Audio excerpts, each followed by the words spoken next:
După cum vedeți, m-am hotărât să locuiesc în pădure, așa că mi-am instalat cabana.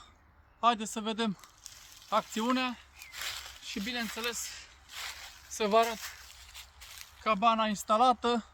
Haideți să intrăm înăuntru. Intrăm înăuntru și, bineînțeles, am decât scaunul, așa că urmăriți acțiunea pe YouTube să vedeți cum o să arate această mini cabană.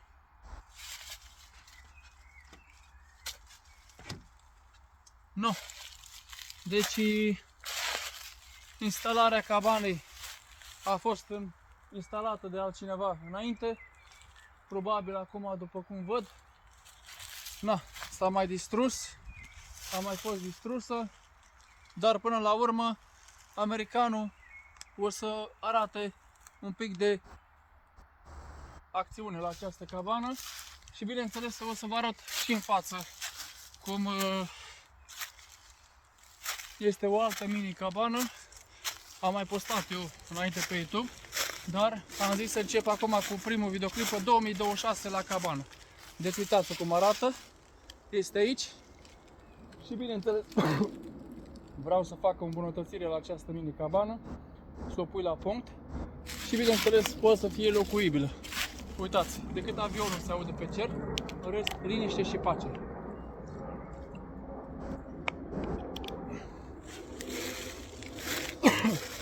Haideți să mergem în partea cealaltă, să vă arăt și acolo acțiunea.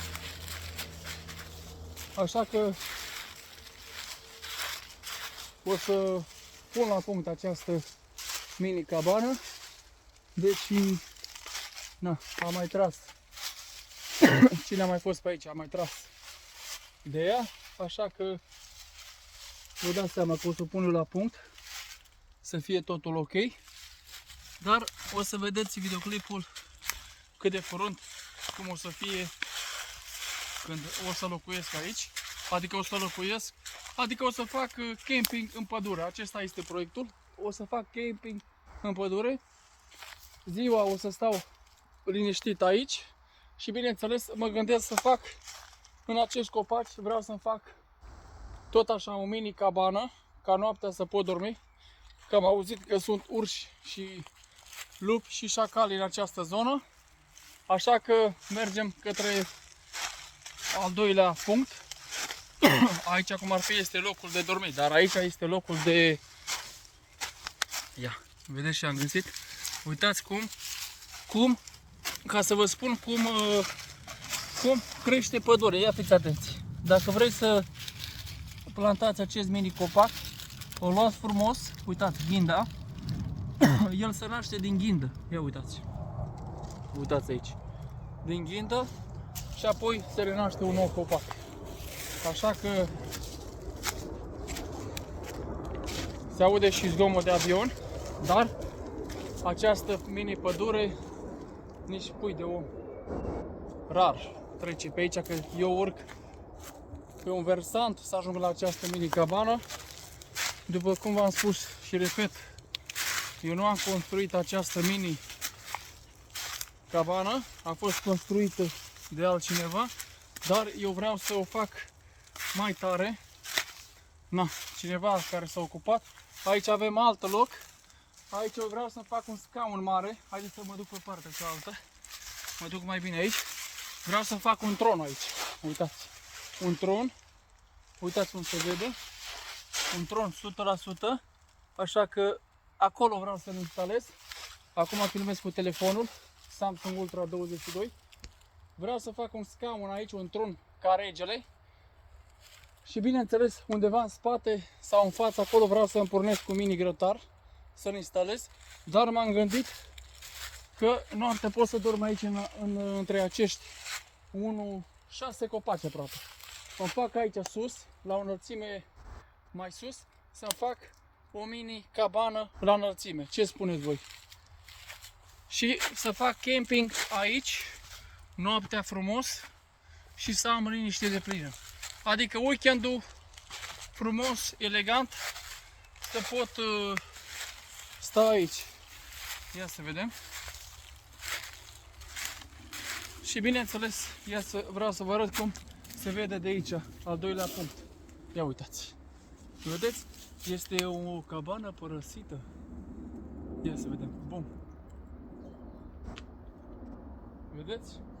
Deci o să fie ceva atractiv, frumos. Deci acesta o să fie un videoclip de acțiune. Acesta este primul videoclip. Apoi al doilea videoclip urmează cum o să fac camping în această pădure. Adică timpul liber vreau să petrec într-o pădure, liniștit. O să-mi aduc grătar, o să-mi aduc scule și bineînțeles numele la acest proiect o să-l pun Cabin American. Adică supraviețuire în pădure. Și bineînțeles o să vedeți pe parcurs ce se întâmplă mai departe cu acest mini acțiune. Aici poate să fie și un loc de dormit. Uitați, pot să fac și aici un pat. Uite locul ăsta, aici pot să fac un pat. Aici pot să fac o terasă sau un tron, dar prefer să fac mai bine locul de dormit între acești 6 copaci. Aici o să fie acțiunea, o să fac la un nivel de aproape 4 metri înălțime cu scară. Apoi scara o să fie sau sus, sau mai sus, nu știu. Și scara nu o să aibă acces absolut nimeni, pentru că este periculos. Scara o să fie alta, o să fac o frânghie și bineînțeles o frânghie eu o să o las ziua, o să cobor pe copac. Probabil o să fac la 6 metri și apoi frânghia o să o las și apoi las frânghia și când am nevoie de ceva o să fie totul ok. Așa că mergem din nou la cabană și o să urmăriți proiectul americanului pe YouTube. Deci, uitați, ascultați un pic. Decât păsările se aud atât. Eu, dacă știți, am mai postat cu această cabană înainte. Na, am mai multe gândiri, dar o să fie frumos proiectul. Deci, camping în pădure o să fie, camping. Mai mult de atât, o să vedeți, o să vin cu camera 4K, o să filmez cu camera, o să fie super ok. Când o să filmez, cu telefonul nu prea se vede ok.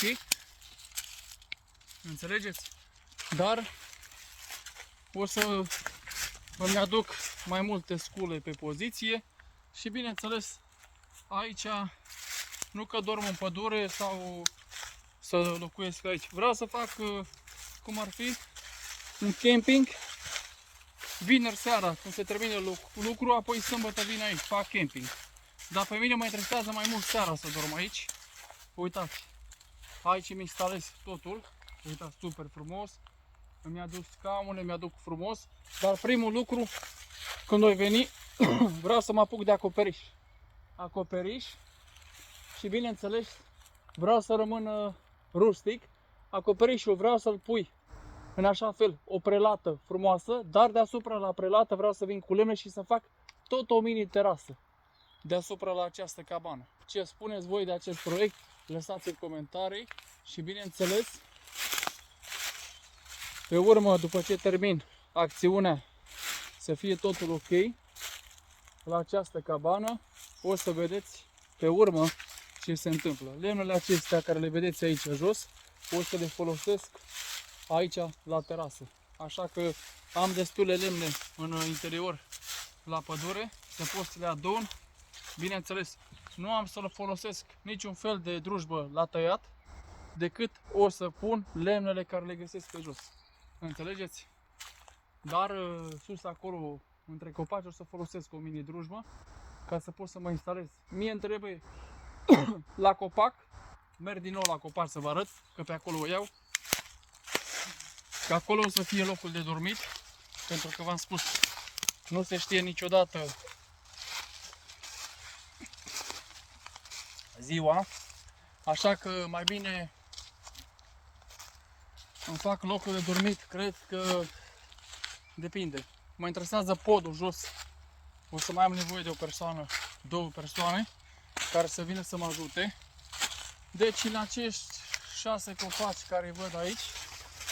O să instalez patul. Deci podul, dacă l-am instalat, apoi o să vedeți cum o să fac roată. O să-mi iau folie specială. Uitați în acești 6 copaci. Vedeți? Uitați. Se și vede bine. Aici eu vreau să fac un pat. Oricum, locul este extrem de bun. Deci mă interesează un pat de 3 metri ca să stau acolo ok sau aproape de cabană. Așa că o să urmăriți videoclipul pe YouTube, proiectul Caban American. Aici avem tot așa un mini pod, tot din lemne. Așa că, după cum vedeți, acum mă îndepărtez de cabane și uitați-vă în jurul meu. Bineînțeles, o să găsim mai jos. Mai sunt mini acțiuni făcute de alte persoane pe aici, probabil, nu știu, înainte, acum, recent, nu știu. Și uitați-vă voi aici. Ajung într-o plantație de ferigă. Uitați, asta e ferigă. Ferigă excepțională, dar, după cum v-am spus,